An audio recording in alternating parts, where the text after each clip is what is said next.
Exodus 22. When a man steals an ox or a sheep and butchers it or sells it, he must repay 5 cattle for the ox or 4 sheep for the sheep.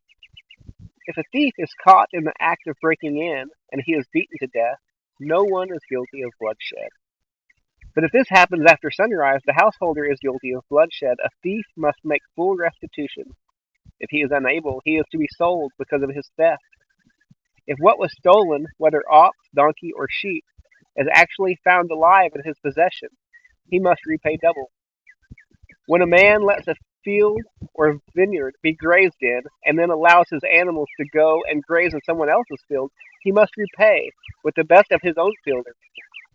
When a fire gets out of control, spreads to thorn bushes, and consumes stacks of cut grain, standing grain, or a field, the one who started the fire must make full restitution for what was burned.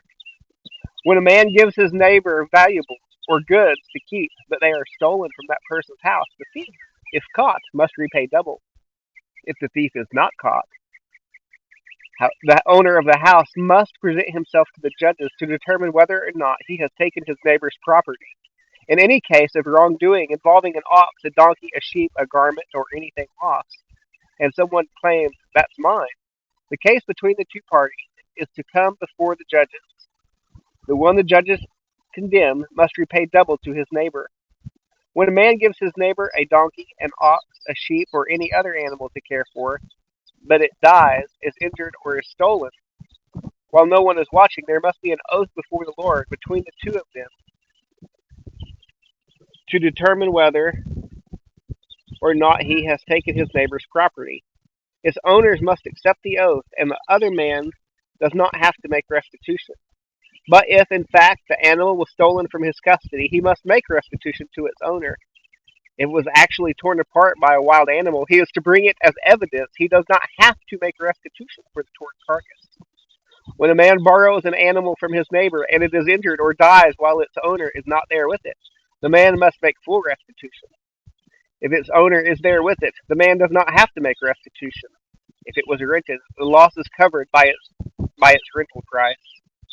If a man seduces a virgin who is not engaged and he sleeps with her, he must certainly pay the bridal price for her to be his wife. If her father absolutely refuses to give her to him, he must pay an amount in silver equal to the bridal price for virgins. Do not allow a sorceress to live. Whoever has sexual intercourse with an animal must be put to death. Whoever sacrifices to any gods except the Lord alone is to be set apart for destruction. You must not exploit a resident alien or oppress him, since you were resident aliens in the land of Egypt. You must not treat any widow or fatherless child. If you do mistreat them, they will no doubt cry to me, and I will certainly hear their cry. My anger will burn, and I will kill you with the sword. Then your wives will be widows, and your children fatherless. If you lend silver to my people, to the poor person among you, you must not be like a creditor to him. You must not charge him interest. If you ever take your neighbor's cloak as collateral, return it to him before sunset, for it is his only covering. It is the clothing for his body. What will he sleep in? And if he cries out to me, I will listen, because I am gracious. You must not blaspheme God or curse a leader among your people. You must not hold back offerings from your harvest or your vat. Give me the firstborn of your sons. Do the same with your cattle and your flock. Let them stay with their mothers for 7 days, but on the 8th day you are to give them to me. Be my holy people. You must not eat the meat of a mauled animal found in the field. Throw it to the dogs.